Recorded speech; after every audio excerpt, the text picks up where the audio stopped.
Hello everyone, and welcome to PSGL. Today we're here for round 7 of the PSGL PCF4 Championship. And today we're at Imola, the second Italian Grand Prix, and I'm going to try and read out the name of what the race weekend in Real F1's called, which is the Rolex Gran Premio del Made in Italy at dell'Emilia Romagna Grand Prix. Yeah, that's too long to say. We're not going to say that again. But yeah. It's good to be back this week. Obviously, Bogdan Moldovan took his maiden season 31 win last race. And then, obviously, the championship will be closer than ever now. But we're going to head over to Joshua Birch. He'll be looking through the standings and the results from last race.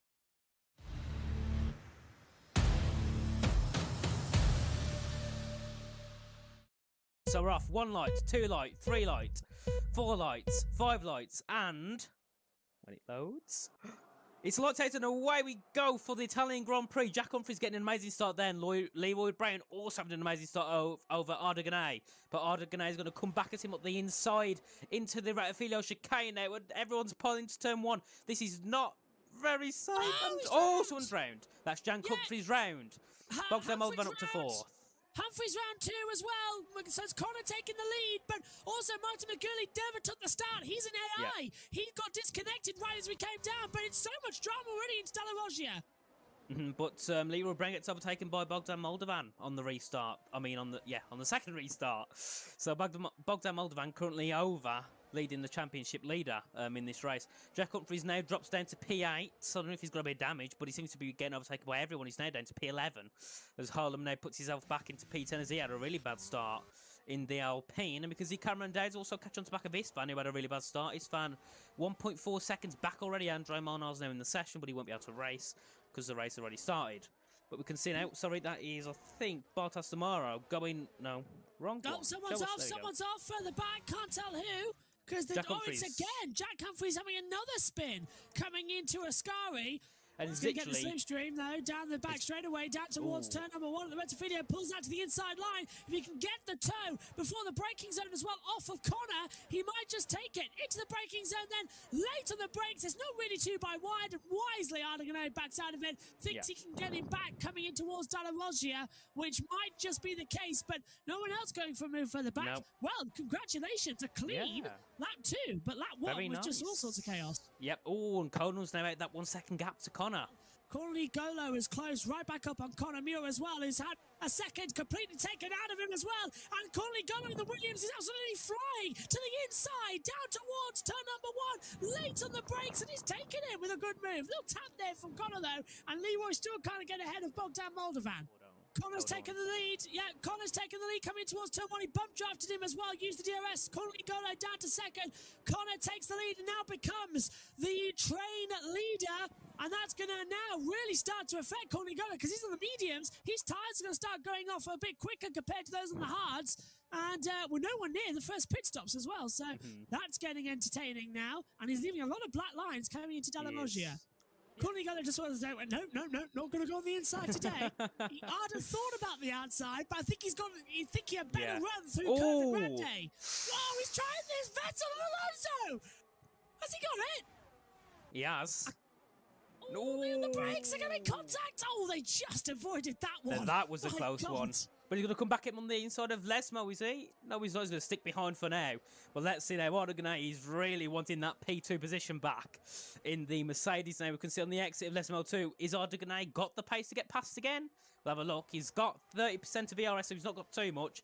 But Bogdan's loving this. He's like, right, sit back, let them crash, and then I can take P2. He's been watching the race yesterday. Yes, yeah. He's taking some of Lucas Blakely's advice. Just sit back and wait for it all to happen.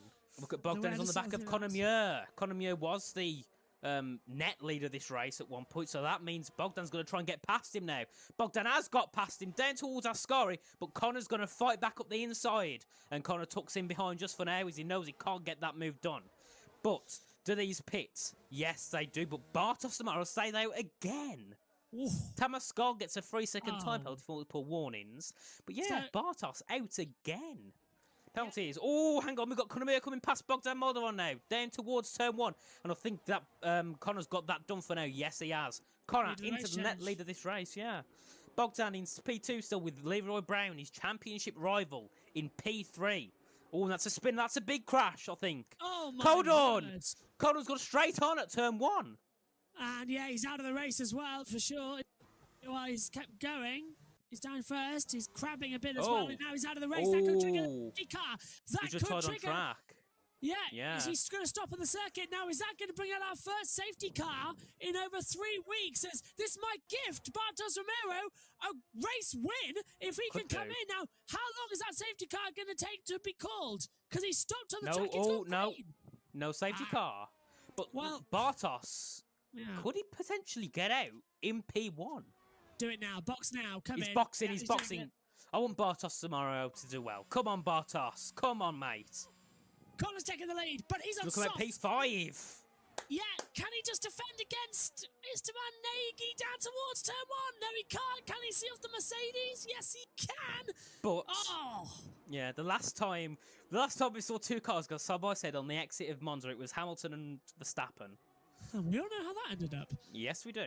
Big twitch for Mr. Van Nagy just ahead of him coming through. Parabolica meet up further back as well. There's moves going on as Harley cares passes Menno. But there goes. Look further on. Look at how much speed the Ferrari's got. He's dragged him down and he takes 5th position. Oh, Thomas Call out.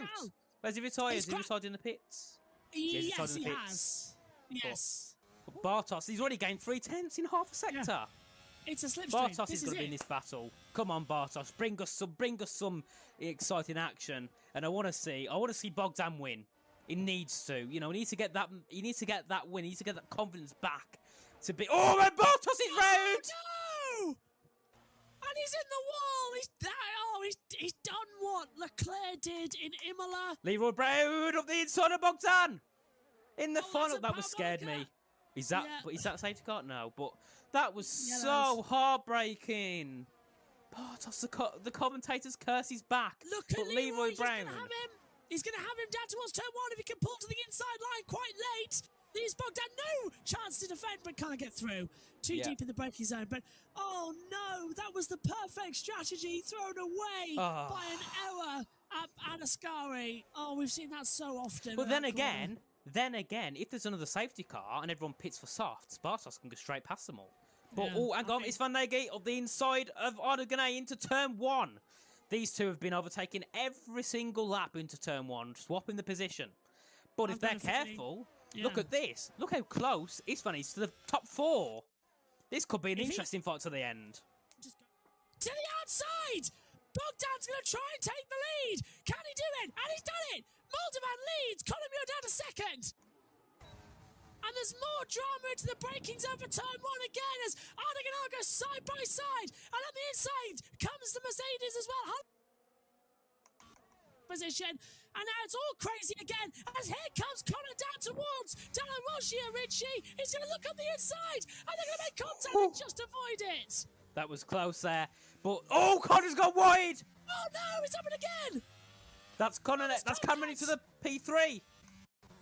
Ardoganay now to P7, P8. And Leroy Brown. Now he's going to be hunting him down. Bogdan Moldovan. The 2 championship rivals. Bogdan versus Leroy. Alfa Romeo versus McLaren. But Connor, what a sad ending for this race for him. Down to P4. But Cameron Dowds, bravo, into P3. He's been sitting there doing absolutely nothing and just chilling about. But look at Leroy Brown now. He's gaining. He wants to get past Bogdan Moldovan as soon as he can to take the lead. This is the end of the penultimate lap. We'll be on to the final lap of this race very, very, very shortly. And so look at Leroy Brown. Can he get that DRS? He's only got 19% of ERS battery power, but it's going to have so much more speed. He's not going to gain enough, I don't think, is he? Let's see. He's not going to gain enough. He's got to send it. Send it. Oh, what a move. Can he do it? They're going to make contact. Bogdan halting around the outside. They don't touch. Wow. But look at Conor Muir up the inside in Curva Grande on Cameron Dowds. And he's got past Cameron Dowds. What a beautiful move. Bravo. The top 4 are changing quicker than we can speak. This is unbelievable racing. Moldovan leads, Leroy Brown 2nd, Conor Muir 3rd, back on the podium. Cameron Cameron Downs is 4th, Nagy is 5th, but this battle for the top 4 is just changing dramatically again. I think we should concentrate on the last sector because that's going to be insane because they're just closing up again. Leroy's got the DRS. He's left Connor behind. Leroy's only got this opportunity down the back straight away to make a move, but I don't think he's going to do it coming into Ascari. Definitely not. But on the exit, let's see. Oh, Leroy, they both had very similar exits now. They're coming down towards the parabolic, and Leroy's gaining, and he's gaining quickly. But he's not going to gain enough. He's not going to gain enough. Into the last corner, it's not going to be enough. It'll be a drag race to the line. It's just like 1968. Who's going to win it? Time this year, the reigning champion wins. Yes. Dan Moldovan, who wins the Italian Grand Prix. Leroy Brown is 2nd, 3rd for Conor Muir. It's Cameron Downs 4th, Esteban Nagy 5th, Harlan Marquez is 6th, 7th is Menzo, 8th Arda Ganal, and 9th Andre Molia, the last of this race. Martin McGurley, Bartos Ramirez, Thomas Gao, Corley Golo, Henry Moore and Jack Humphreys all out of the race, and TGD Christmas retired after qualifying. Wow!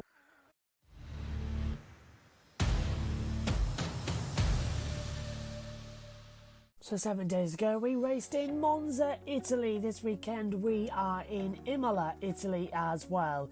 Well, it was Alfa Romeo who shone last time out in the form of Bogdan Moldovan getting his first race win of the season as well.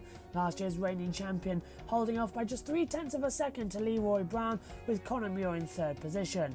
Cameron Downs was 4th, Esteban Nagy 5th, Harlan Marquez in 5th position as well, with Menno in 7th, Arda Ganal 8th, 9th for Andre Mona and 10th for Martin McGilley as well, getting a 9-second time penalty. But that didn't matter though, he still scores points because everybody else who did get a penalty also DNF from the race. Bartos Romero retired along with Tamas Gal, Courtney Golo, Henry Moore and Jack Humphreys, who started on pole, also retired from the race. All this means that going into the Drivers' Championship, Leroy Brown leads now by 19 points to Bogdan Moldovan. A very timely win last time out puts Moldovan into 2nd position. Cameron Downs is on 38 points as well. He's 37 points back, exactly nearly half away from Leroy Brown with only a few races remaining as well. Damien's put up into 4th position with Esteban Nagy in 5th, 6th for Harvey Cohen, 7th for Corney Golo, Jay Vierge and Harlan Marquez, 2 Alpines, 8th and 9th. Matthew Roberts, who still left the championship, down in 10th position. And after that as well, it's all the battles for who's going to get the last points paying positions. In the Constructors' Championship, McLaren lead the way by 15 points to Williams as well, 79 points to 64. Alfa Romeo are 2 points clear of Alpine as well, who are in turn very clear of AlphaTauri, who are level with Haas. Red Bull are 5 points back from that battle, whereas half points back as well is Ferrari in 8th position. Mercedes are 9th with 10 points, Aston Martin scoring their first point of the season last time out in Monza.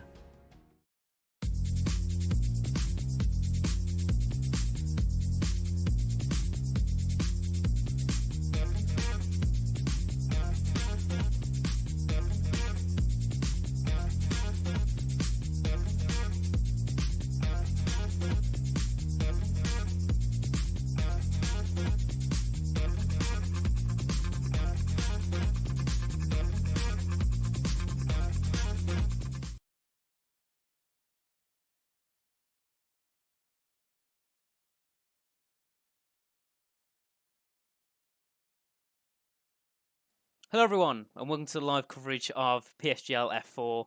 I hope you liked our little pre-race video again from round 6 in Monza. Yeah, it's a fantastic race, wasn't it, last time out as well? Both agreed that that is the race of the season. And definitely. It was just... The first half of the race had nothing. It was a bit of a DRS train. But my goodness me, was the last 10 laps just absolutely exciting. And that last lap was just brilliant. So absolutely Bogdan Moldovan winning his first race of the season as a reigning champion as well is just superb. It is, yeah, really amazing. Yep, we're here for the second Italian Grand Prix of Imola. I'm not going to pronounce the full name because it's just too long. I tried it earlier. But, yep, Josh, you want to talk through the track of Imola? Yeah, the Autodromo Enzo Andino Ferrari circuit in Imola been on the calendar for Formula One since 1980 as well, where it hosted the Italian Grand Prix. Then it came back a couple of years later as the San Marino Grand Prix up until 2006. And then it came back after COVID struck F1 in the world. So it was a Emilia Romagna Grand Prix. Now it's going to be a permanent fixture on the F1 calendar until 2025. And it's a 3-mile circuit, 19 turns, and it's fast, it's tricky, it's abrasive as well. And it's one thing we love. It's an old school F1 circuit, and it is absolutely fantastic as well. You make a mistake here, the walls are so close to you. It's like a street circuit. You will make errors. And the reason the walls are so close to you is because of the river that runs right behind Tamburello as well and right through the centre of the track, making it very hard to build around this circuit as well. Is the reason, of course, is why they couldn't modify much of Tamburello and had to make it a chicane. They couldn't push the one-off area further back in 1994 and 1995 after the deaths of Ayrton Senna and Roland Ratzenberger. But we're just getting ready to launch into qualifying now. 17 drivers are out on the track as well. And I know, Richie, you're just getting ready to load into the lobby as well, while we still see the track animation. But would you like to know something very interesting about this circuit as well? Yeah, let's hear it. This is the only circuit on the calendar that Lewis Hamilton has raced in with GP2 and then had his longest gap before he raced it in Formula One. Because he was just here, That's an interesting fact. But he actually took back-to-backs in GP2 and Formula One. Anyway, throw over to you with the calendar. Yep, another calendar. So we can see now we're on the second Italian Grand Prix. Round 6 and round 7 was Monza, and now we've got Imola, which should be an exciting race. And then the final 4 rounds, we've got Brazil at the Sao Paulo, we got Jeddah, and followed by the second American Grand Prix at Austin, Texas, and then finally, rounding off the season, will be Silverstone, the final round of the season. And, well, it's nice that we'll be able to continue the season as obviously F1 cut short, but we're still going to be able to get to the end, which is great. But I believe we're about to load into qualifying, so we're going to quickly get this set up because... yeah, just to let you know, Richie, you're not a spectator in the lobby and you might go racing again. Oh, you're joking. Yeah, you better hit spectator. That's why they haven't loaded up. Oh, I think I'm ready. Sorry about that one, everyone. Yeah, nearly had another situation like, where is it, Belgium? Yes, it was Belgium. I think, was it Belgium or Austria? No, I think it was Belgium where it glitched you in. I think in Austria as well, we had a lobby restart, didn't we, for the Phantom? Yeah. Jarno Watmir, who we all wish was racing this evening as well. But F1 has rounded up, and Lucas Blakely, of course, is the PSGL F1 champion as well, after yours truly predicted him taking the win a couple of weeks ago at Monza. And now we're getting ready with the clock ticking down. They've had a little bit of a delay to the qualifying, just 5 minutes. But Imola, like Monza, one of the fastest tracks on the calendar, so the racing should only take around about 38 minutes as well to complete. So you'll be out of here in time to catch the F2 race as well. That's on directly after us here on PSGL, where your first bite of the apple pie here this evening as well, as we come into it as well. Although we are in Italy, so I suppose it should be spaghetti bolognese, lasagna as well, or some of those really fantastic biscuits that you get in Mugello in Tuscany as well, which... a little side note as we get ready for qualifying. My sister actually went to Tuscany at the same time as the Mugello race back in 2020. And she brought me back these really lovely biscuits as well. And I can't remember the name of them, but they weren't like cookies. They were like a savoury biscuit. They're like a cross between a cookie and a fortune cookie type thing. It's really, really nice. Yeah. Well, Italy was always been known for their good food, haven't they? All the time. They have some of the best food in the world.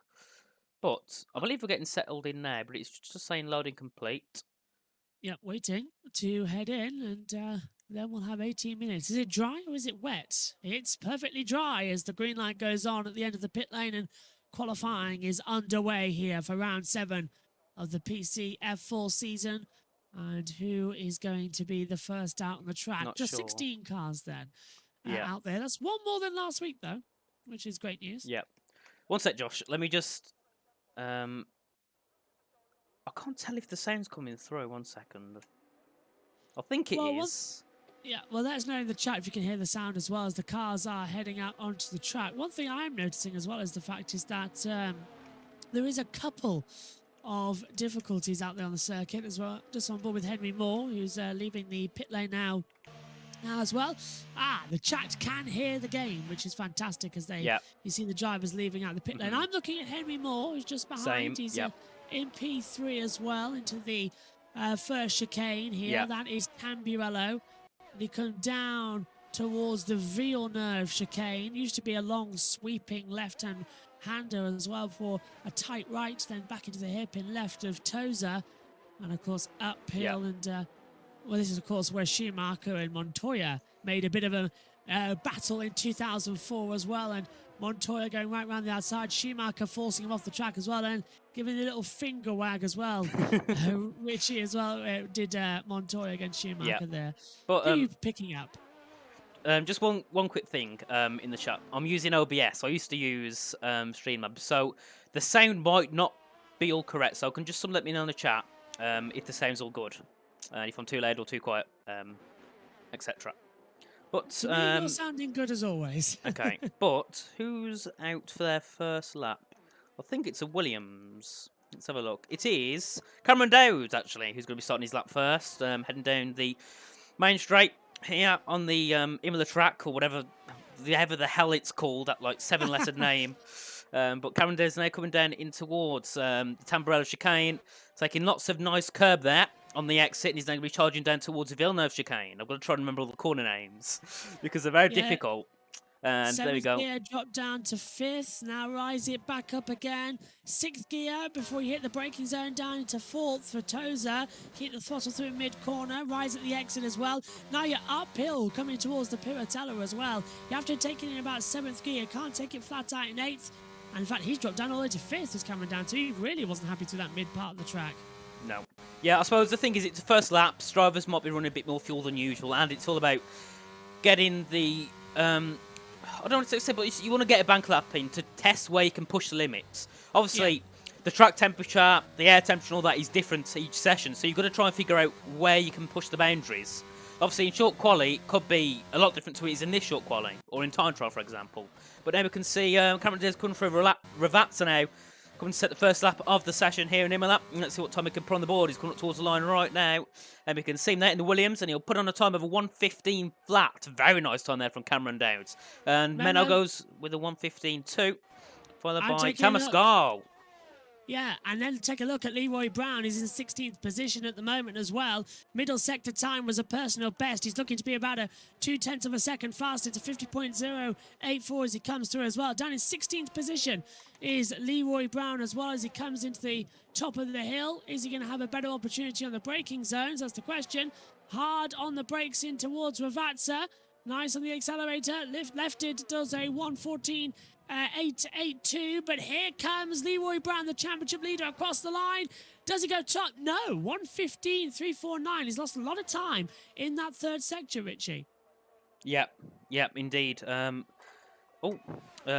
he lost a lot of time in that third sector, which is surprising. I thought he'd be at least in that top 3. Lefty goes quickest. That is also Conor Muir, to anyone who is confused by the name. Ravon goes to a 1:15.6 there. He's coming through. Actually, we'll go on board with Ravon, the other Alfa Romeo. His teammate took the win last week back in Monza. He's invalidated. Not good at all for Ravon. Yeah. We'll Coming into Aqua Minerale. Jack Humphries is also invalidated. So we'll look at Timo Zelenkiewicz. He's coming into Villeneuve chicane as we speak now. He's we haven't seen him much this season. He's missed a few races, so it'd be interesting to see where he can put his car in his first lap this session. But he's now heading out Tosa up towards Piratella now. A very difficult corner to get right for many drivers on this circuit, and he stays in 6th. And he takes that very nicely there, a lot quicker than I think it was Cameron Dowds did back on his first lap. Into Aqua Minerale, one of the hardest, but one of my favourite corners in Formula 1.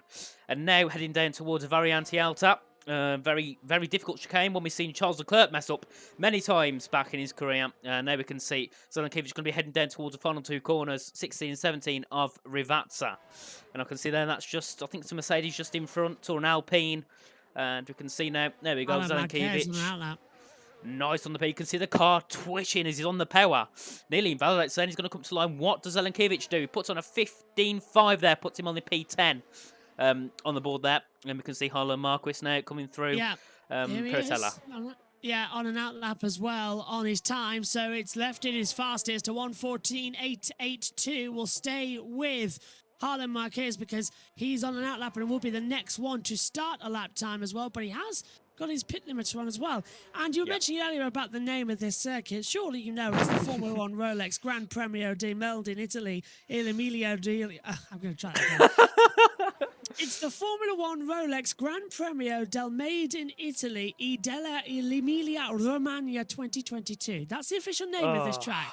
Unbelievable name. Whoever keeps coming up with it as well is a genius. Right, here comes Harlan Marquez then, down throughout the little kink, which used to be a start-finish line. Now it's turn number 1, in towards Tamburello, 8th gear, all the way down in towards 5th gear, riding up at around about 190 kph, through now down towards Villeneuve, 7th gear, doesn't pull 8th as well because he's got to drop down, takes it in 5th, but the first corner was in 6th. He's going really flat out into Toza, drops into 4th gear as well. He hit the apex but was slow on the accelerator. That might cost him a bit of time. He's fastest in sector 1, rise up the hill into the blind Piratella, flick the car in towards the left, don't go all over the track. He's kept in the white line, into Aqua Minerale as well at the bottom of the hill, rise up, just kept in the line as well. This is a great lap time for Marquez as well as he comes in towards the fearsome Variante Alta. A quick flick to the right, over the curbs, back to the left again, looking good. 4th gear, composes himself as well. Down the hill, in towards Ravazza 1. It's a heavy braking spot. Brake hard and avoid the apartment building straight ahead of you. Flick the car to the left again for Ravazza 2. Then just belt it towards the line, open up the DRS. And the first lap time for Harlan Marquez at speed is a 1:15.297, and he stays in 9th position. Yeah. So no one's beating the 1:14.882. No. I think Harlan messed up on, I think it was the exit of the chicane, because he was looking very quick in sector 1, 6th in turn 1 and 5th in turn 2. So he was taking a lot of speed through those corners. So he must have messed up on his final part of the run. But we can see now Jack Humphries got quickest in sector 1 in the Haas now, heading out of Tosa up towards Piratella is the Haas. He qualified P1 last race in Monza, but unfortunately DNF'd, I think it was lap 2 when he was in the pit lane as he had an incident on the first corner. But we can see, Cameron Dave's got his quickest with the 1:14.874. Very nice lap there. But we can see Jack Humphries now coming down towards the Variante Alta, and he's 49.8 in sector 2. That's 2/10 quicker than Harlan Marquez. Oh, and Humphries as well was sliding around, coming through Variante Alta as well. Massive tank slide, but that's going to at least lose him 2, maybe 3/10 of a second through there. This isn't going to be a good lap time. We're going to have a look, see what he can do now. Coming up towards the line very shortly out of Ravazza. Very nice now. Sticking to the right of the track. Camas Gol goes quickest with a 1:14.8, and Jack Humphries goes 6th with a 1:15.031. Very nice time from him. But watch Harvey Coleman always invalidate, but he was a 10th up. Ardoganay is currently on a lap now, coming through the Villeneuve chicane into Tosa now. Oh, no, he's down on his time, so he's not setting a proper lap time. We'll watch Ravon. He's actually coming down towards Ravazza now in the Alfa Romeo. He invalidated his second run, so he's going to be looking to improve a little bit now from his previous banker lap. We'll see what Ravon can put on the board. Is he able to get ahead of his teammate? We'll see. And he doesn't, but he goes just behind his teammate with a P10 at 1:15.2, 2/10 off the time of Bogdan Moldovan. Let's see, Leroy Brown, he's not on a lap. Henry Moore is, though, I think, coming down towards the Villeneuve chicane. We'll see what it can do in sector 1. Taking it in 4th, so not the quickest set, but he's 9/10 down, so he's not on a lap. But Tamas Gal, bravo, we're 1:14.860. That's a very nice time from him indeed. Obviously, he's not had the best pace. No offense to him, obviously, this season. So it's nice to see him back up there in the top spot currently. And Cameron Denton lefted also taking 2 and 3, which is very nice for those 3 guys, of course. Lefted and Tamascar both reserves, I think, for F4. But we've got Bartos Samaro, one of the only 2 drivers not to set a time. Coldo Ningolo has got a qualifying ban, but he's got to go out the pits, do an outlap, then retire in the pits. So he's going to have to go out at some point. But we're on board with Bartos Samaro. Yeah, let's keep an eye on Bartos then as he comes in towards Tamburello, flicks the car down again. Now, he was somebody who really impressed me back at Monza, and I know he impressed you as well, Richie, as well. Definitely. We heard in your commentary.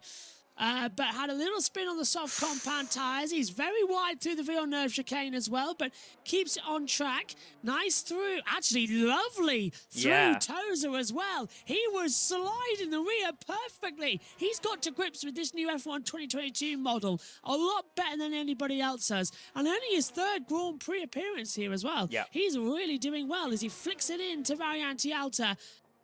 Looking good. That's Acqua Minerale, actually. Here comes the top of the hill now. Looking absolutely fantastic. This is Variante Alta as well. Trying to speak Italian is quite difficult. Oh, perfect through there. But even in the esports, that Ferrari rear wants to twitch around as well. Coming through on the onboard, I saw it a little bit bad. You're on the offboard pictures because I can see it on the YouTube chat because we're only a second behind on there as it comes through into Ravazza 2. Back on the power full speed. What's the time going to be for Bartos? It's not going to be fastest. It's nowhere near 1:15.492. Wow. Very a shame there. Thing is, he did have a big slide on the exit of Villeneuve. I thought he was round, but he had a very big slide.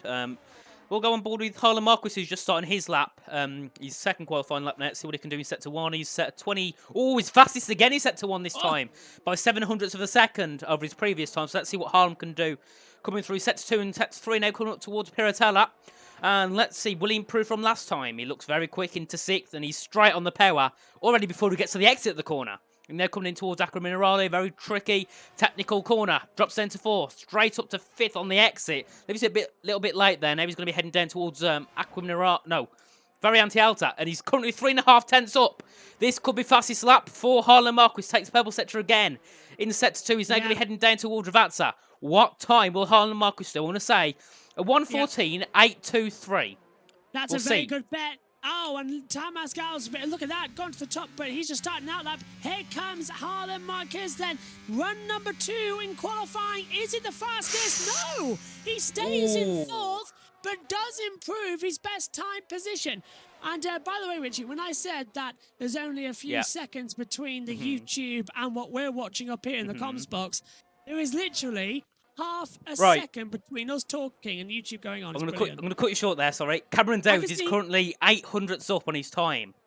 This will put him P1 by about 500ths of a second.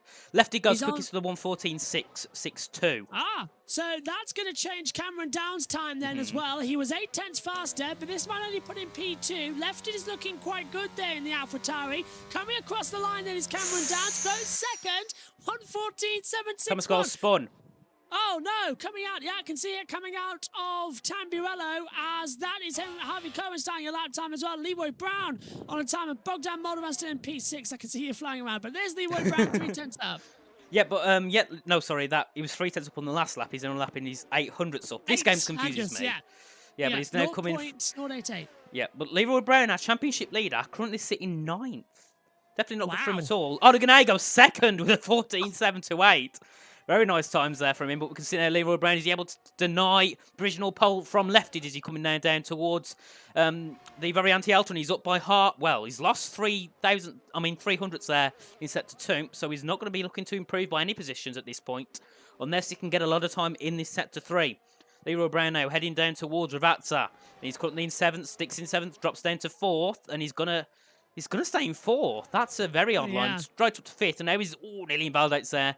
Heading up towards the line. What can Leroy Brown do? Will he improve? He improves by 1.5, puts in P4. So he had a lot of time in that last sector. Yeah, 1:14.808 the time for Leroy Brown as well. Looking very competitive out there today as well. Just keep an eye on what's going to happen next. Ardiganal's on the lap time. I think he's coming into the pit lane somewhere. And there's Cornely Golo starting the time. And validated is Ardiganal. I can see on the monitor as well. So he'll decide to box. 3 minutes left here on the clock. And who is it going to be to choose next? I think you're right. Codon Ingolo, he's got his quality band, so we only have to set 1 lap. Or he has to retire, something like that. But also, I'd like to comment. I think pole will go to Thomas Gall. Really? Yeah. I think Thomas Gall will get it today. Good call. I'm being confident. Who do you think? It's difficult. This is difficult. I'm going to say it'll go to Leroy Brown.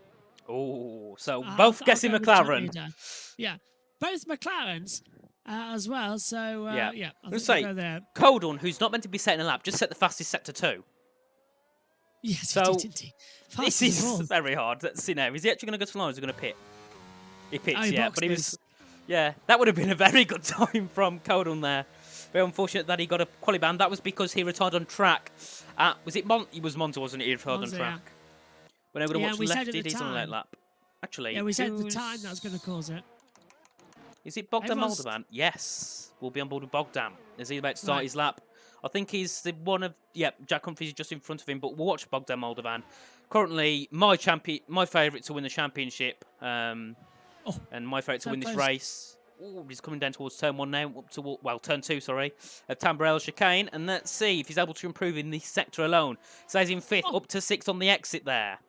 Mega quick as well. No one spun. Just mega quick from Bogdan Moldovan through that part of the track. He was downshifting through Villeneuve. Amazing speed being kept here, and he's only 34 thousandths off the pace of Lefton as well. So this is a great time from Bogdan as he goes over the top of the crest in towards Piratello as well at the top of a turn 8, and this is looking good. Into 9 at the bottom now, into Aqua Minerale.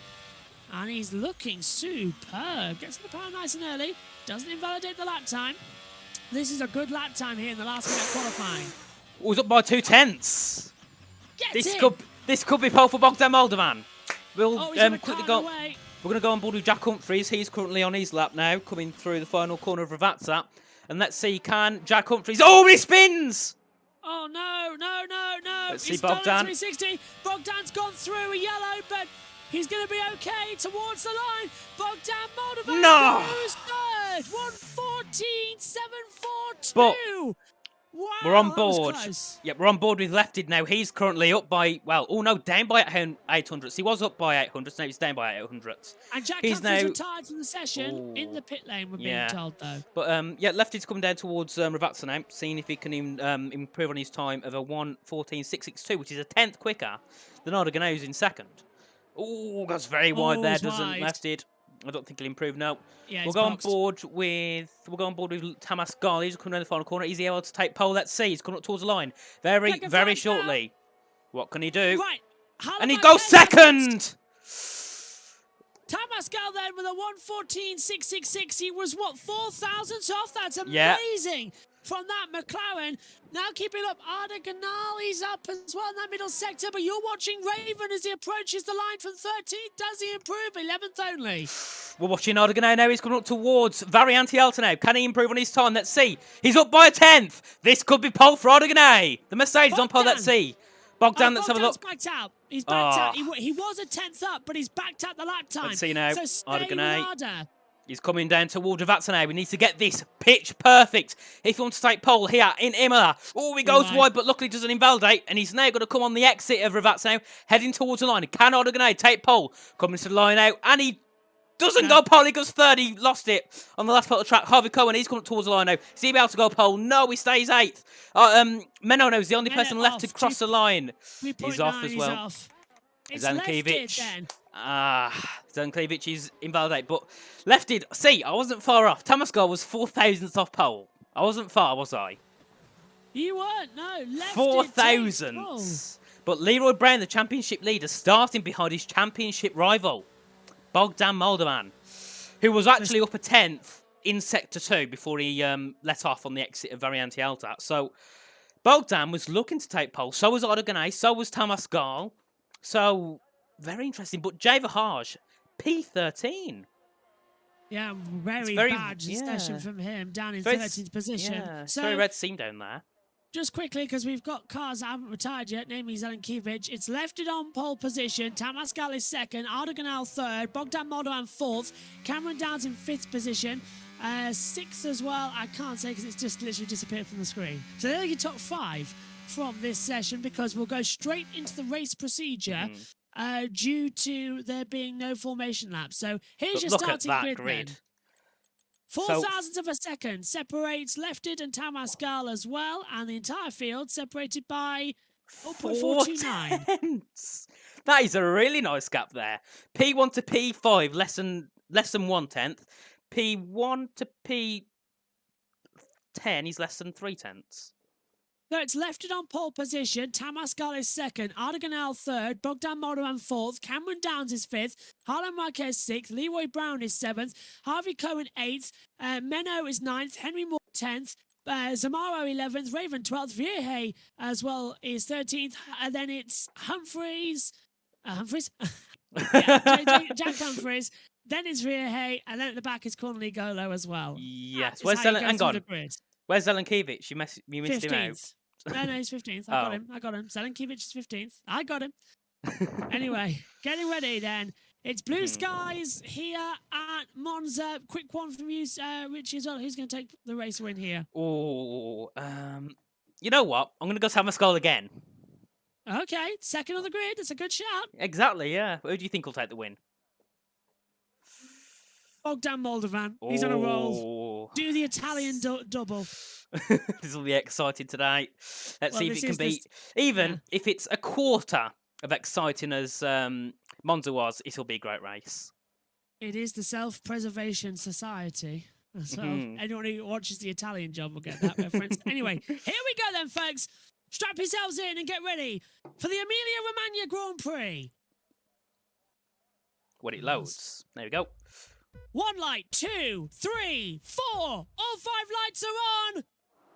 Action at Imola. It's a good start from Lefty. He's going to cut across the track as well. Tamascal gets such a bad getaway that Ardeganel is going to slip up the inside line to take second position. Moldovan immediately up to 30, side by side with Tamascal through the Tamburello chicane. Moldovan, does he get spun round? No. Just holds on for third position, but it was too close there between him and Tamascal. There's a yellow flag further behind as Zelenkiewicz and Jack Humphreys get left at Tamburello into Toza, and Vieje passes Zamaro. They're switching further back as well with contact, but what an opening start it was. Lefted leads by 0.3 of a second. He blocked off perfectly there from Ardeganel as Raven holds the battle with Bartos Zamaro.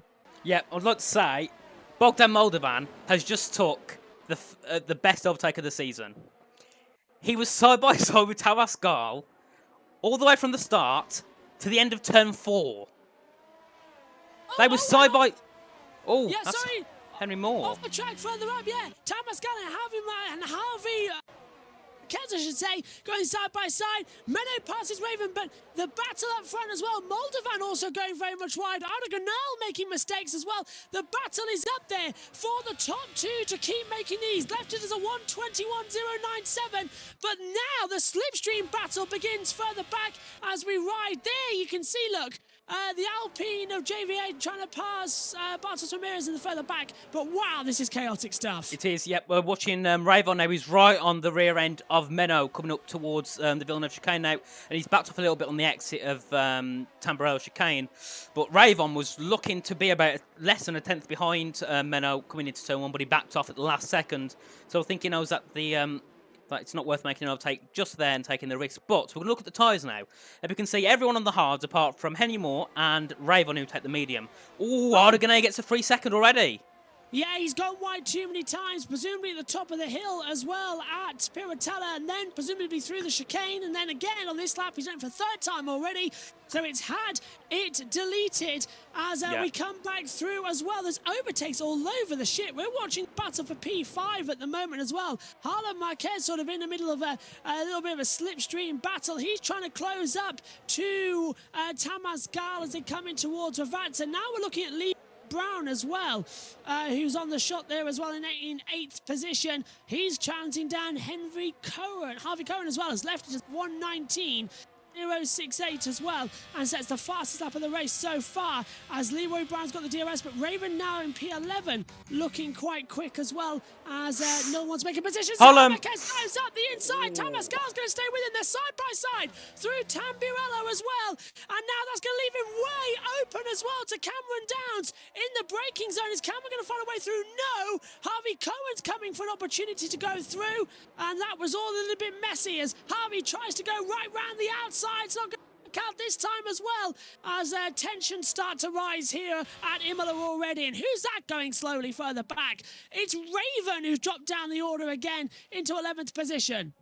Yep, Harvey Cohen there. He was right on the back of Cameron there. We can see him now he's actually on the back of Cameron yet again with Leroy Brown joining the battle now.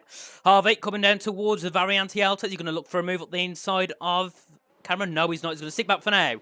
But this is going to get very interesting. Drivers are not messing around here. They're all trying to get as many offtakes as they can because we all know from Lewis Hamilton in Imola this year that DRS trains on this track are not good at all.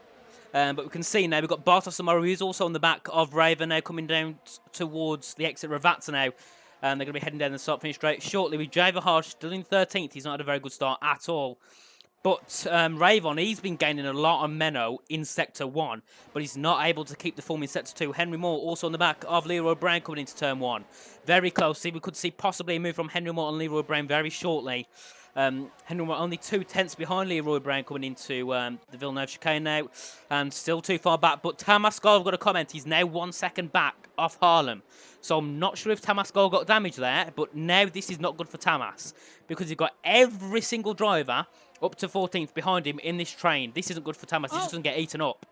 And Zelenkiewicz now, after being involved in that opening lap accident with Jack Humphreys as well, that's put Zelenkiewicz down to 16th position. So Humphreys stays up the order. Now we're looking at Cameron Downs as well, back in that fight at the moment. As meantime, Lefted has got a 6/10 advantage over Ardiganal as well as they come through. Here is Cameron Downs through the chicane, looking very tasty indeed, and just keeping up as well with some action out there on the circuit. This is getting absolutely tasty. This race as well. You don't know where to look and you don't know exactly how long we need to look for.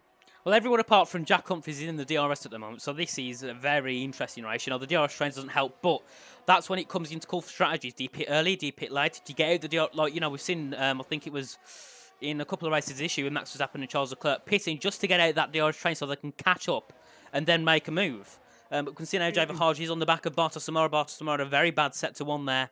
No, sorry, not Sector 1, Turn 2, 3 and 4.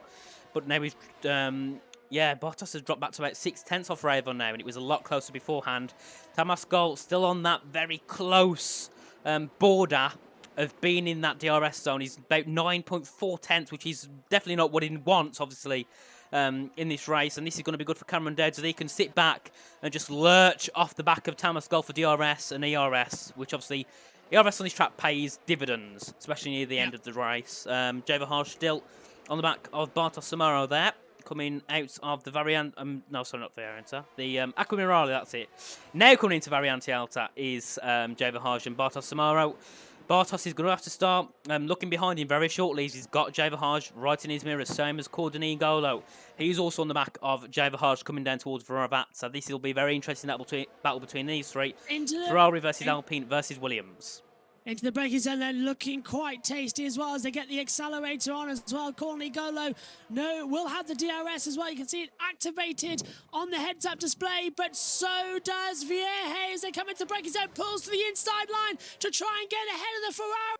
Braking zone for Tamburello. He's done the move with some supreme skill as Zelenkiewicz retires in the pit lane on lap 6 of 32. And now the racing changes once again out here at Imola.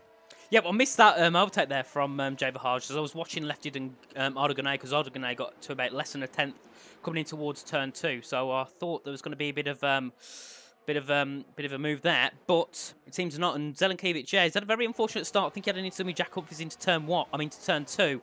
So that's really not good for him at all, obviously. And now his retired car's coming out onto the track, and it will retire somewhere, probably at the end of turn 2. But this train is not going for a long time, I don't think. Oh, Bartos has a big snap there on the exit. This is going to give Coldorn an invitation. Well, we better stick with the front for a bit, actually, because this is hotting up as Lefted just left the track, actually, coming through the chicane. So we better stick with the front for a couple of laps, because this is where action is. Yeah, he left the track Lefted, again. Gone. Yeah, just keeps on losing it. Now, Ardiganal's going to have the DRS. He's got 5/10 to Moldovan, but Ardiganal in that Mercedes starts to close in left into the braking zone as well, down towards Tamburello. Is he going to go for a look on the inside? No. Is Harlan Marquez going to find a way through on Bogdan Moldovan? No. So, oh, I think it's Thomas Gold there. Was it McLaren? Oh, it's Henry Moore and Leroy Brown going side by side out of turn 2 there. You've got Henry Moore and Harvey Cohen fighting in towards the Villeneuve chicane now. These two getting really hot on their heels coming in towards Tulsa now. And that has not paid well for Leroy Brown. He's now dropped down tonight. Gone wide. Leroy's gone wide. I thought Menno was going to slip it up the inside there. Coming through Tozer. He took a very wide line as well. It's going to compromising up the hill in towards Piratella. And a little bit of a wiggle there from one of the Red Bulls of Harvey Cohen as well as they come back down into Aqua Minerale. And Leroy Brown is starting to struggle out there as well. He's only on 6-lap-old hard compound, so he should be okay. Definitely, yeah. But I think it was Raven and Henry Moore who were on the medium tyres. I think it was all Harvey going one of the two. So this will obviously... Henry Moore and Zelenkiewicz were on the mediums, and also Raven. So they're the 3 that were on it, and of course Zelenkiewicz is out of the race. So the 2 is Henry Moore and Raven, as Moldovan closing in as well at the front. But this is where the closest battle is. It's Henry Moore, who's in P8, is got the DRS on his teammate Harvey Cohen. Is he going to go side by side? Yes, he is. And Henry Moore makes the move up through the first corner in towards Tamburello turns 2 and 3, and Henry Moore takes P7. Great move. Yep, watching... oh, that's a spin from Raven! He's spun at the exit of turn 4 now. Luckily, he doesn't collide with Jack Humphries. I don't think he doesn't, but he's now down to 15th position. That has moved Menno up into the points position now of P10. Currently, the first time this season we've seen both Mercedes possibly finish in the top 10. Because only, I think it was Ardoganay is the only one who scored a point that was 10th. Yes, last time. Last time, yeah. So it's going to be looking a bit better for Mercedes than normal. But you can see now Bottomar at the back of the DRS train, definitely not where he wants to be, of course. Apart from that, there's not really much overtaking going on. It's more people just trying to stick in that DRS to not lose lots of time. Leroy Brown not had the best start at all, considering he's a championship leader currently. Bogdan Moldovan's in 3rd, and he's in 9th. So it's currently 2 points to Leroy, and then I think it's 10, if I got it right, or 12 points to Bogdan Moldovan currently, who's running 3rd in this race. Very good start for him. Started 5th or 6th, I think, and he's moved up to 3rd already. So he's going to be looking to have a possibly a win. You never know. Thomas Gall, the one who I wanted to win, is currently 5th. He's currently just behind Harlan Marquis, who's also had a very good start. And Thomas Gall's lost a few positions. Cut to 10, because Menno's going to dive up the inside line and takes 9th position away from Leroy Brown as well. So just got the end of that one. So Leroy's down to 10th position. The championship leader's having an awful struggle, who leads the title by just 17 points, of course, coming into this one as well. Apparently the tyres aren't being shown on the stream as well. That's not on the pictures I'm seeing. It's not either, so just let you know. Richie, as they come back through, as Lefted leads by 5.5 tenths of a second to Ardoganal now. The biggest gap comes when Jack Humphries is 14th and Raven's behind there as well. Everyone else is running until the first overtaking, until the first pit stop opportunity, which is coming soon. Look at this here. Yeah, Leroy Brown's closing back up as well to have a go for another overtake. It's not going to happen into here. It's going to have to line it up coming out of Ravazza 2. Yep, we'll see now as Leroy Brown is actually heading down towards Ravazza.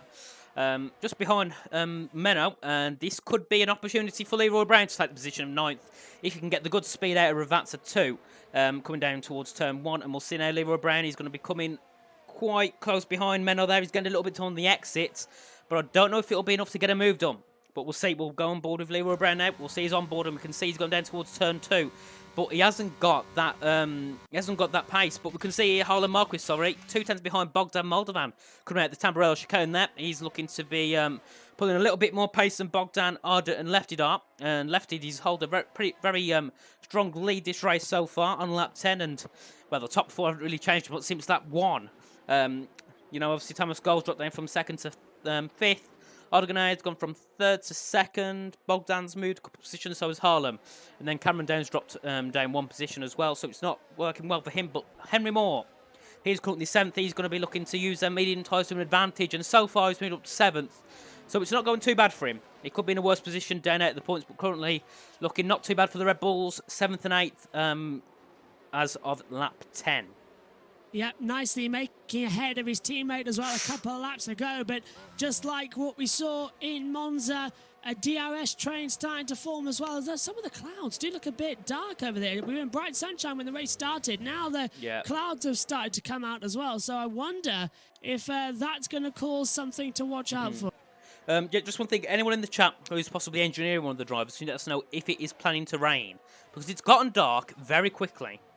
So just let us know in the chat, is it meant to be raining anytime soon? I don't think it will at this moment, but if it does add rain, that's what we like to see, a wet Imola race. That is what we all love to see.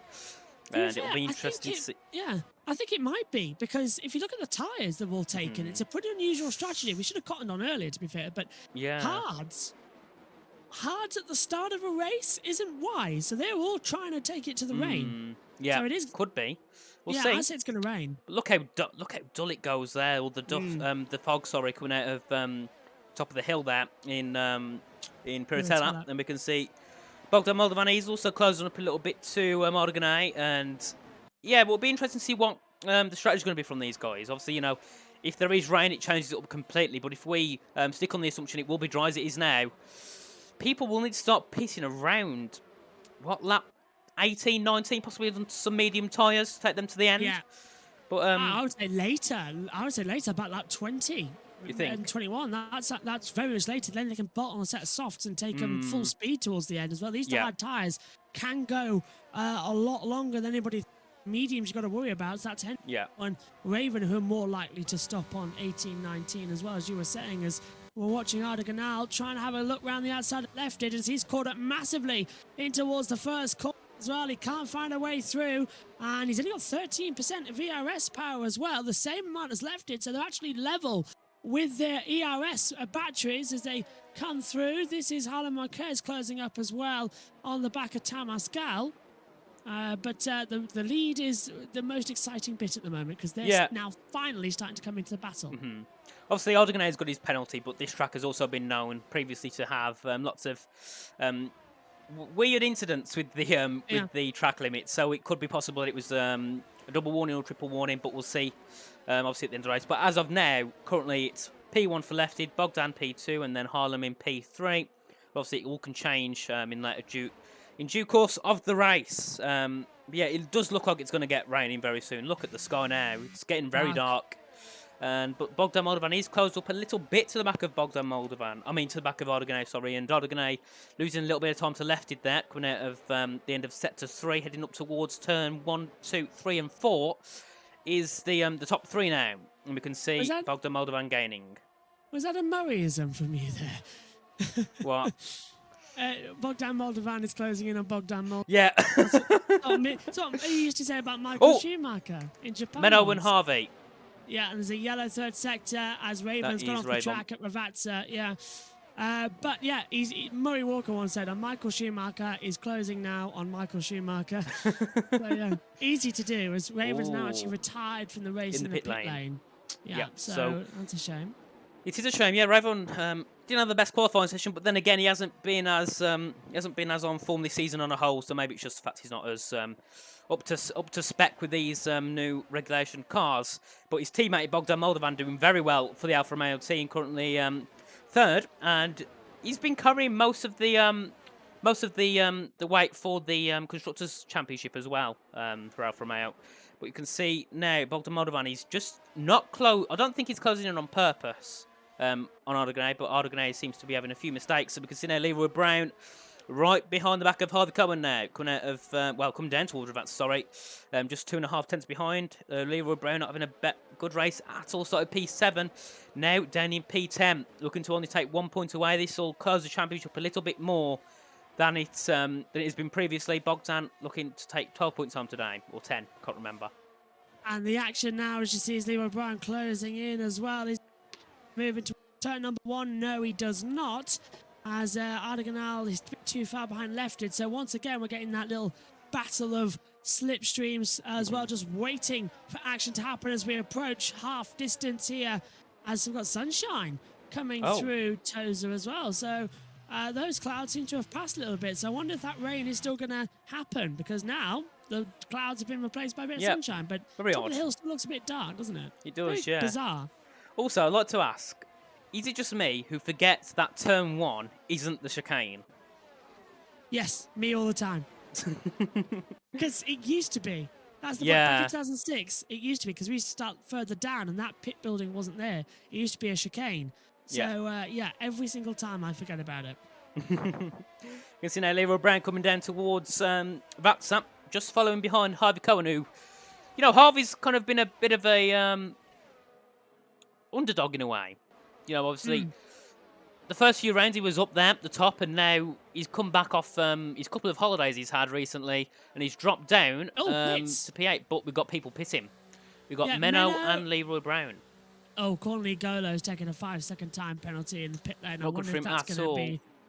Is that going to be a retirement, or is he just taking it by accident? I think he's taking it by accident. Good stop, though, from Leroy Brown. Comes out just behind Menno. So Leroy's dropped to 13, and he's put mediums on. So bang on with your call, Richie, as well, about half distance in this race and bringing those tyres up to temperature as they come through. So that's a brave call to take mediums for 16 laps as well. I would have done that.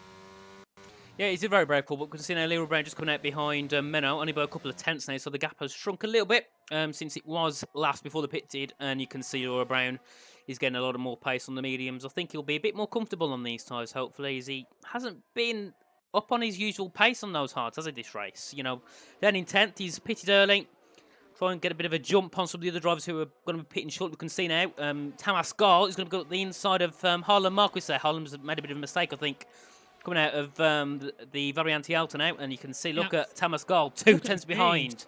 This could be an overtake from Tamas Gall. We'll go on board with Tamas. That is Odegaard in the pit lane for probably some medium tyres. There we go, we've got Tamas Gall now on the back of Harlem Marquis coming down towards turn 2. And Tamas Gall doesn't seem to have that much top speed. He's not even catching a Harlem. Even with DRS, he was nowhere. Just completely off the pace. So, could it be tyres? I don't think so. Could be. You don't know. But we can see that Henry Moore's pitted onto new hards. Lefty's got a 3-second time penalty. And that gives the race lead to Bogdan Moldovan, who's 1.2 seconds back. So if Moldovan can now take this opportunity to close up in the pit lane, he is going to have the net lead of this race. Yep. Can he take the actual lead akin to what we saw last week as well in the pit stop battles? But look at him, he's in that DRS train now. He's got into that DRS. He was 1.4 seconds back at the start of that. Now he's 1.0. So Bogdan Moldovan could be either looking to pit this lap and have a really good push lap, in lap, or looking to get past Lefted fair and square to take, obviously, a possible pit very soon. He's lap 16. He's going to have to pit before 20 at least. And I think that Lefted, we saw him going off the track so many times in this race. That won't be his last penalty today as Lefted pits. Bogdan does stay out to try and get the net lead. Moldovan takes the lead with the fastest lap, a 1:17.748. These hard tyres can go a couple laps longer yet. Into the pit lane, though, comes Lefted, Harlem Marquez and Tamas Gall as well, all putting on the mediums tyres as well. And Lefted just gets out ahead of everybody else. So he, with that 3-second time penalty now, is going to start struggling unless he gets out ahead of somebody, and it's Arda. We need to check it out. And has he done so? Yes, he has. Where is Arda? He's in P9.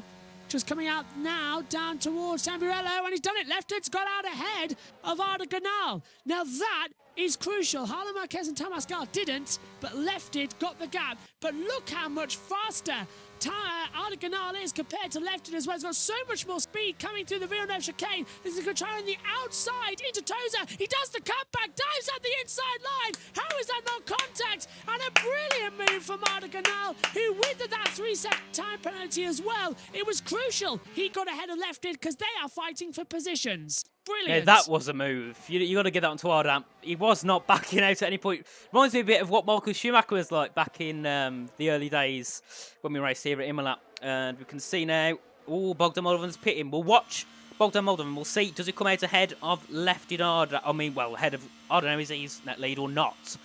Well, Bartos Tamaro takes the net lead. Yeah, Bartos Tamaro is taking net lead.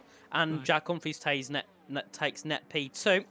We'll go on board with Arda to see, will he come out ahead of Bogdan, or will Bogdan come out ahead now? Coming down towards turn 1 is the Mercedes. Does Bogdan get it ahead? It's going to be close. It's going to be very close. The pit lane.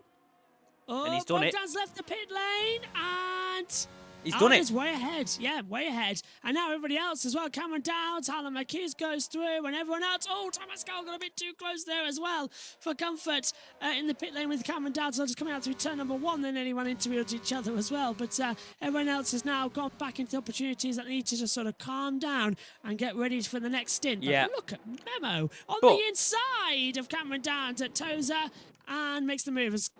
That's Ardica. Now you're watching closing in on Bogdan Moldovan. Yeah, but we'll say Odegaard and Lefty 2 and 3 both have penalties. So Bogdan Moldovan technically has a 3-second gap. Yes. For the lead. Yes. Jay Verhaage also on the back of Leroy, all over the back of Leroy Brown. Sorry, coming out of the Aquanerale, and Leroy Brown's dropped down to 11th now. He's lost another position. Currently, Leroy Brown is out of the points, and Bogdan Moldovan is currently winning the race. So this is great news. The gap that was 17 points is going to come down to advantage Bogdan Moldovan. He'll take the lead. 15 points plus 1 for the fastest lap. We know Bogdan's got it, and he's got more race wins to Leroy Brown. Now, Leroy Brown's got 3. Moldovan would only have 2, so they will be level on points, with Leroy Brown keeping the lead because he's won more races. But here comes Vieja to the inside line to make the move on him now, down towards that first part of the track. So Leroy Brown will lead the title, but only because he's won 3 races this year, and Bogdan Moldovan's going to be winning 2. So that is how close the championship is. It goes to count back. They should be level on points. Something like that, yeah, very close. Leroy Brown, it's not the best race at all, is he? Currently down in 12th, considering he's won 3 of them. He's now, 11 positions from the back. We're going to look at Bogdan Moldovan yet again, and, Caldon N'Golo's got a penalty. But we're going to watch Lefted and Ardica fighting now, coming down towards Variante Alta. I keep forgetting that name. Keep forgetting it. But Harlem, he's not had an advantage at all coming out the pit lane. He's now, 1.5 seconds off of Lefted, and it's very surprising because they was all in that train coming out into sector 3 earlier on. So it's very surprising he's dropped down to 6th. But yeah, Lefted still on the back of Ardica now, coming down towards turn 2. The legendary Tamburello chicane, and Caldon N'Golo gets a 5-second penalty for spinning in the pit lane. He's retired in the pit lane. Yeah. But Lefted still on the back of Ardica, coming out of the Tamburello chicane now, heading down towards the Villeneuve chicane. And Lefted seems to have a lot of pace on those mediums, but people like Ardica, who's pitted 2 laps earlier than Bogdan, are going to have trouble with tyre wear near the end. I think he's going to have more tyre wear than the others anyway. So of these mediums, they're not going to last, are they? Yeah, exactly. Right, so I was very surprised they've decided to take medium tyres as an option. It's going to be struggle to the end for those, but we look at also Shizu Meno. He's pitted 5 laps earlier than nearly all the others, and he's on 5-lap old mediums, so he's going to struggle to get to the end as well. But there's not really much action going on at the moment. We can look down at Thomas Golo, who's on the back of Harlan Marquis, coming down towards Variante Alta now, and he's going to be looking to possibly just stay behind Harlem for now. Is obviously if he gets ahead of Harlem's going to have the benefit of DRS, whereas Thomas Golo won't. So it's probably best just to stick behind for now. So obviously at the moment the predicted podium would be Bogdan, followed by Harlem, followed by Tamas, but obviously that can all change if the penalties of Arda and Lefty get removed. But we'll see now people come down towards turn 1. Cameron Day's on the back of Meno now. Mercedes versus Williams, something you don't really imagine hearing very often, and the gap is shrinking very quickly. We'll watch Cameron Dowes now. Going to go up the inside, going around the outside in towards turn 2, but tries to... it tricks Meno a bit there. Meno had a bit of unease going into turn 2. Now you can see Cameron Dowes is going to be charging after Meno. Yeah. Look at the pace. He was thinking about it coming into Villeneuve as well.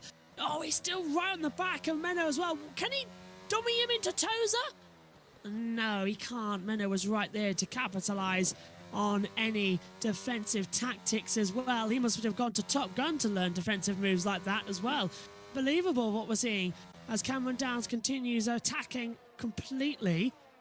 But this is the problem with Imola. It's very difficult to overtake as well. It's very difficult to find some overtakes to come through. So very looking good as AWSF1 says flashbacks to Russell Bottas through that part. Yeah, the Mercedes versus Williams back in 2021 as well. I gave us the massive accident to the red flag. Yes, it was. Yeah, I was going to say it was a very big accident. Obviously now, nearly they swapped places. Obviously, Russell went down, went up to Mercedes, and Bottas has gone down to Alfa Romeo. So, do you think that accident influenced anything? Yes and no. I think that incident as well really characterised that Bottas and Russell were going to get on each other's nerves throughout the rest of the season, as we see Cameron Downs brilliantly going around the outside, and Menno there for 8th and 9th position. So Cameron goes to 8th as well, Menno down to 9th. I think that what that did in the paddock as well, it made everybody look and say, okay, George is a little bit of a hothead. Valtteri shouldn't have caught that position. And then it sort of put Valtteri on the back step where he was underperforming throughout the rest of the season, and Russell just kept on performing massively. And it was actually his qualifying lap in Belgium that really secured Russell's seat for 2022 at Mercedes, and Bottas could do nothing. He was off the pace even in the dry in Belgium. So that was the real turning point. This is completely off topic, which just popped into my head. I'd like to say, I'm still surprised that Toro Rosso got a win before Red Bull. Yeah. Vettel 08 in Monza. Was it Monza? Yeah, it was Monza, wasn't it? Yeah, he had an amazing race. Red Bull went nowhere. Oh, speaking of nowhere, Thomas Gall in P7 just had a little look. Oh, Zamaro! The soft tyres again! Well, it didn't work last time out at Monza. It's going to work now. Bolted on those set of softs with 10 laps to go. Cameron Downs, more crucially, has put a 1:17.304 and has taken the fastest lap point away from Bogdan Moldovan. That means that Leroy Brown will remain the championship leader by 1 point to Bogdan Moldovan. They won't be level going into the next race as well. So Moldovan has come out after a very poor start to the season. He has really bounced back with these races that are both out of position and not meant to be on the calendar right now. And he's just flying with them. This is his type of racing. It's his type of attacking. Yep, indeed. Jack Humphries is out. He's binned it. Is this a safety car? Let's see. He's binned it. Where's the safety car? Could be, 'cause it's coming through Variante Alta, so he's made a mistake at the bottom of the hill, and I don't think it could trigger a safety car. No safety car. What? That's a shame. I'm thinking, has the organiser of this lobby put the safety car on really low, which isn't allowed? Off. Yeah, or off, because we've had 4 weeks now where we haven't had a safety car.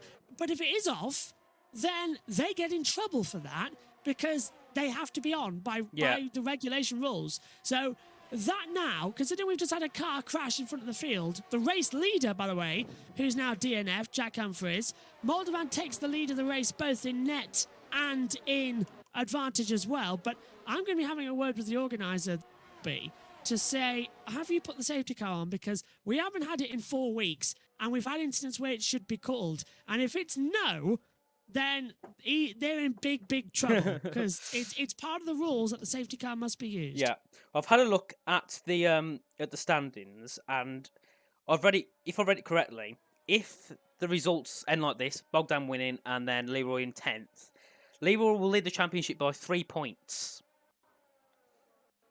Wow, 3 points. Which is close.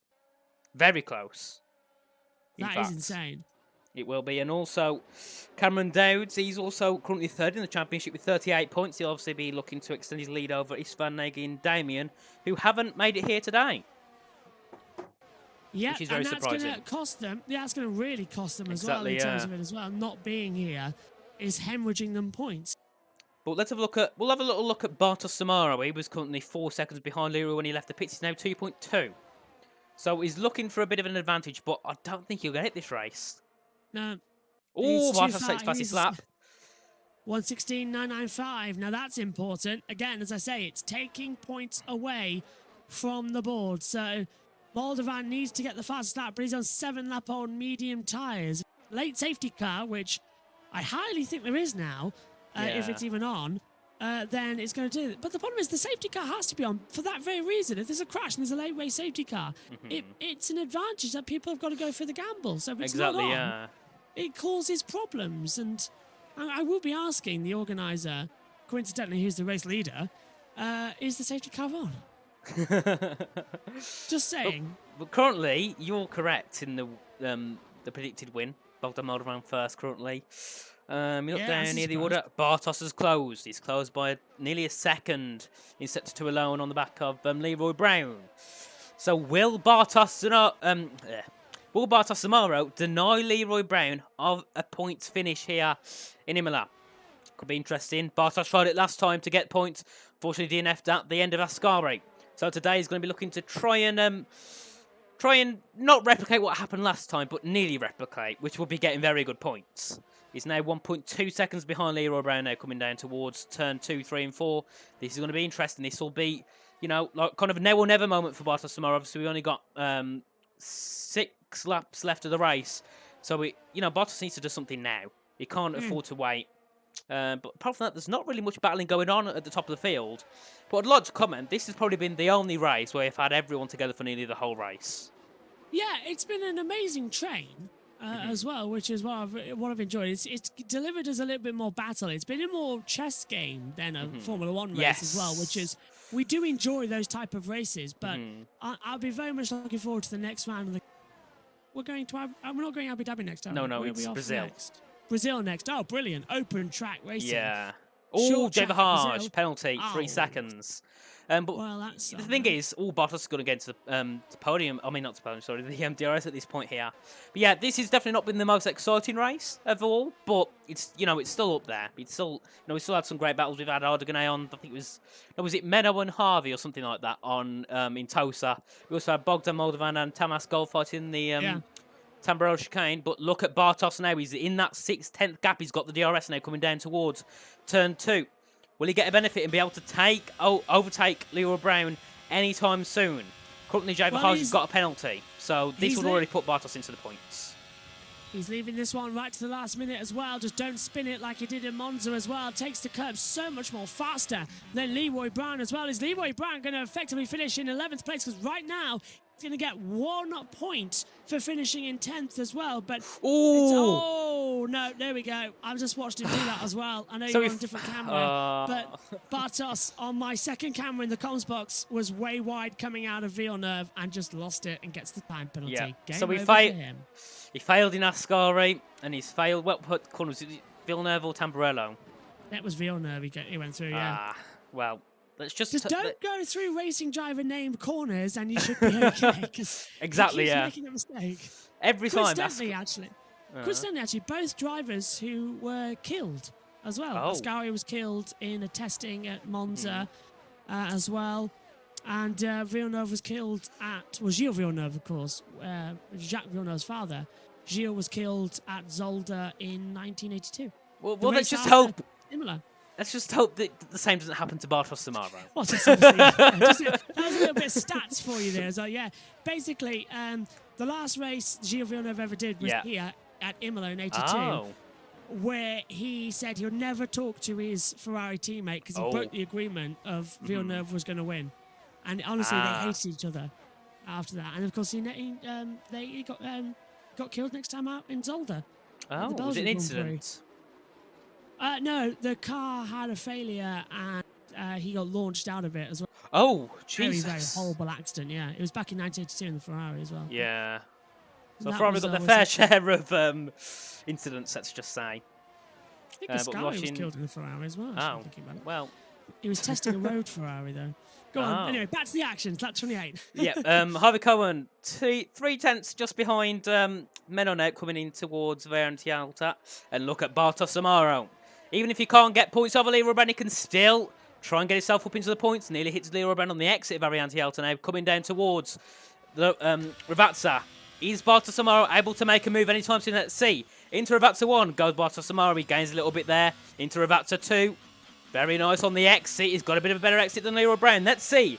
Is Bartos able to take a provisional point here in Imola now, coming down towards turn 2, sorry. Look at this gap. He's getting nearly less than a 10th now on Leroy. He's going to set it up. No, he's not. He's backed off at the last second. Come on, Bartos. You should have sent that. But he's got a better exit than Leroy there, coming out of the Villeneuve. The Tamburello chicane. He's going to send it in the Villeneuve. Let's see. Coming into the Villeneuve chicane now. No, he doesn't. He backs off. Probably a wiser thing to do. He'll get throw it up at Toza. He's got to do it now. On the inside, no. But he knows he's got that penalty. He doesn't want to risk damage either. So he's just waiting. I want him to make a move soon. Come on. Come on, Bartos. Even if you won't take... You never know. It could have been a triple warning. You never know. We've poked him with his stick, haven't we? Come on, Bartos. You got 3 laps to do it. Well, 2.5. So, come on. you got to do it soon. Oh! Leroy Brown makes a mistake! And a penalty for Leroy Brown. Wow, he got 2. He might appeal that one, to be fair, because he just got an oversteer. So, it wasn't actually a cut of a corner. He might appeal that one, but Bartos takes 10th. But he still went off the track, though. Yeah, that's the thing. That's true. He did go off the track. So, this has gone from Bartas no way to Bartas possibly has a chance here in Monza. I mean in Imola, sorry. We're watching now. Harvey Cohen on the back of Menno. This could be a move for Harvey. Let's see now. Coming down in towards turn 2. Is Harvey close enough? He's not going to be close enough, but he's going to send it. No. He tries to trick Menno, but it doesn't work. And Harvey gets a better exit than Menno there coming out of turn 2 and 3 and 4. Now heading down towards the Villeneuve chicane. Harvey obviously too far back to make any type of move just yet. But we might see, is there going to be a move into Tosa? I don't think there will, but you know, we'll see. Harvey, yeah, he doesn't make a Verstappen type move. He sticks back. Yeah, he did. Not very good for him at all. Look at Leroy Brown. He's on the back of Barcelona coming down towards the Piratella corner. A very, very good corner. I love Piratella. Such a nice corner to get right. Oh, Bartas goes really wide there on the exit, but luckily he doesn't get another penalty. Otherwise, that would definitely be a race over for him. As we can see now, Harvey Cohen getting closer and closer yet again to Menno, coming in towards Variante Alta now, and he's still too far back to make a move. Harvey's going to have to make this count soon. He's going to have to get past Menno this lap. Riding the curves a bit too much as well as he heads down in towards the braking zone for Ravazza. Can Harvey take an opportunity for a move? No, jumps over. Ravazza 1 okay. Ravazza 2 not looking okay. As well as we cut to Lefted now, leading the race, second position with that time. Harlem! He's on the back of Modigan. He's got past Modigan already. This is Harlem in the podium positions now. P3 currently. And he's going to be P2 because Lefted has also got a penalty there in the AlphaTauri. And Harvey keeps getting closer and closer, but just can't get a move done. But he's going to be able to get one this time? No. It's too far back again. Come on, Harvey. You need to send it. You've got 1 lap to do it. Come on, Harvey. Harvey now coming in towards Tosa. Is he going to send it on the inside? Yes, he does send up. No, he backs off. That got me some false hope. Now he's going to be sending it up towards Piratella. Too far back to make a move. Even think about making a move at this point now. But the main battle now, we've got Tamascol and Ardoganay fighting for position. Obviously, Arda's got his penalty, so it won't really make much difference if he gets overtaken or not at this current point in time. But absolutely anything could happen. You know, it's the world of Formula 1. And look, we've got Harvey still on the back. Oh, but lefted. He's getting closer to Bogdan than ever before. 5 tenths is the gap now between Lefted and Bogdan. This is the end of the penultimate lap. We'll be going on to the final lap of this race. This race has gone very quick. Yeah, it has. As Lefted comes out the last corner then, he's going to have that DRS advantage down the start-finish straight. Last lap the call then here for immediate. And Lefty's a bit too far back now, isn't he, to try and make that manoeuvre. Moldovan has got the hold of this race. He's going to try and do then the Italian double here as he comes back through as Cameron Downs trying to go down the inside line, trying to take an opportunity. Did he get through on Tamascal? No. He's going to go through. Oh, he's going to go for it as well. Tamas with some amazing defending there as well. Coming through. Cameron's going to look back to the inside, coming towards Tosa. Hasn't worked out. And wow, Cameron Downs is just finding the grip and finding the opportunity. He's got such a good exit there as well. Menno versus Harvey now. Yeah, Menno versus Harvey. I was about to say, look, they're switching positions up as well. And Menno gets hit in the back by Harvey Cohen as they go down towards now into Minerali as well. A little touch back.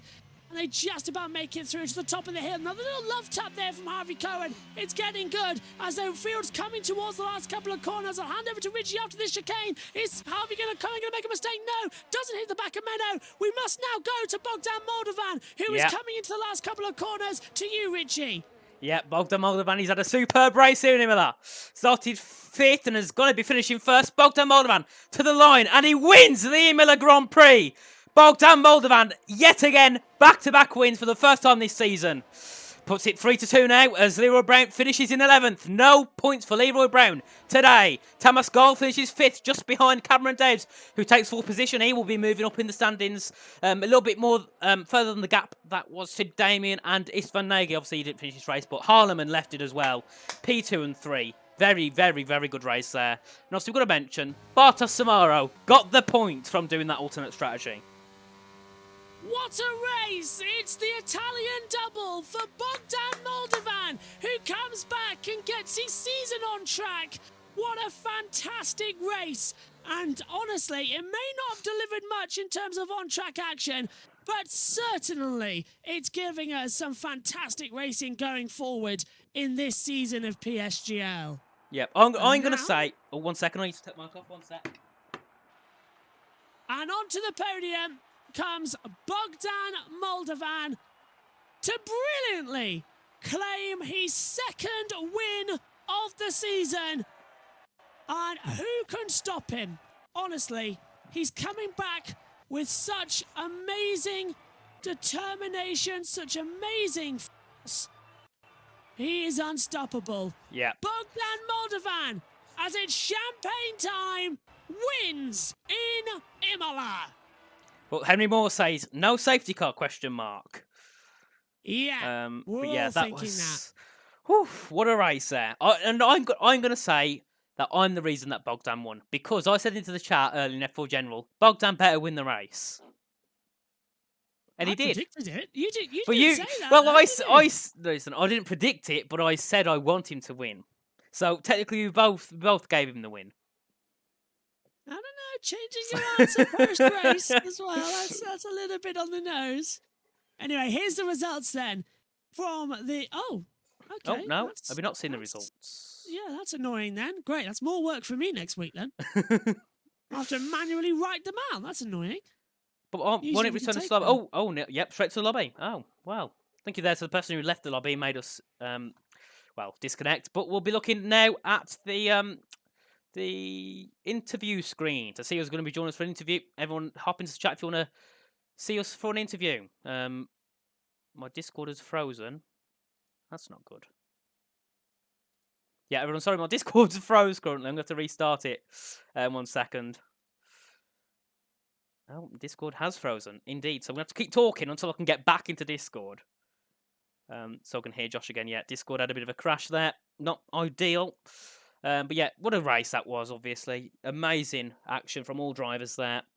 And when Discord starts again, we will be back in the chat with Joshua, and we'll be able to conduct some interviews. Race is back on with 4 races to go, and I hope Richie is happy with the win.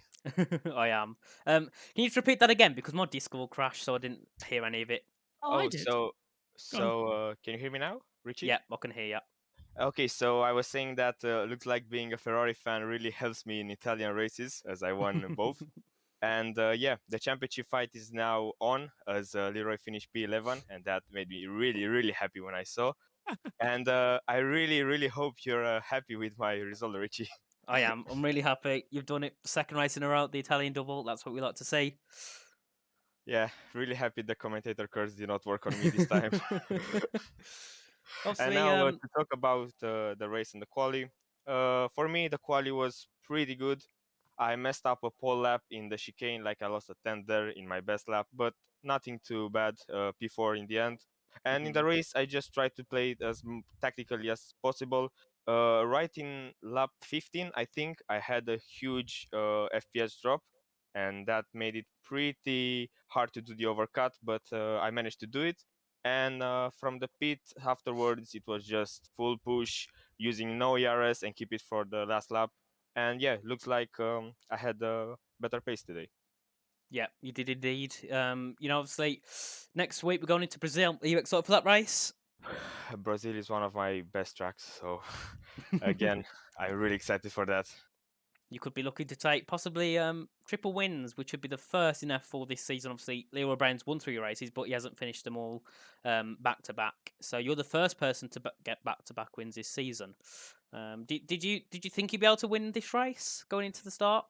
Well, to be honest, in quali I was just thinking of a top 5, let's say. But when I saw that I was P4 after the start P3, it started to become more possible to win. And after the pit stop, I knew I just had to keep the car on track, do my thing, and the win is 100% mine, as the car behind had a penalty. I don't know if it was a double warning or triple warning, I don't know, but yeah. Yeah, still a good race. Obviously, going into next round. Not next round. Sorry. The last few rounds we got Brazil, then Saudi, United States, and Great Britain. Are you looking forward to those races? Obviously, we just talked about Brazil, but the other three. Yeah, I really love Brazil, Britain, and let's say a bit of Jeddah. But in the USA, I know it will be a tough race for me as I don't get well with that track. But I will keep pushing as I did in these two races, and let's hope for the best. Yeah, Well, definitely. the one thing I've got to ask now as well, obviously, with only a couple of races left, you've caught up massively in this championship. You've done some stellar performances as well. Is a second Formula 4 title definitely now on the horizon for you? Because we asked you this at the start of the year, and after a bad first race, you said no. I'm going to ask you again now, after 2 race victories, can you be this year's champion? Well, even last race I said that the championship race is almost over, but now that I'm only 3 points behind Leroy, everything can happen, and yeah, I'm really looking forward to it. And if the second championship comes, I'll be really grateful. Definitely, Fantastic. Yeah. Then hopefully you'll be able to move up to F3. Yes. Yeah, let's go. I cannot wait for that. I hope I get it. Yeah, but yeah, thank you for joining us, Bugs Mother. It's nice to have you in here, and we'll see you next week in Brazil. Thank you very much. Have a good night. No worries. See you too. Take care. Goodbye. Very nice to have Bugs with us. Yes, again. Oh, always a class act as well when he comes into the box as well. And I tell you what, he takes our job. At one point as well, he said as well, now I'll talk a little bit about the race and qualifying. He's like, okay, I didn't need to ask that question I had lined up. He is such a professional driver. He's unbelievable, honestly. Yeah. Sadly, no one else is hanging around unless you can. Talking about, before we go, talking about professionalism, whatever the word is.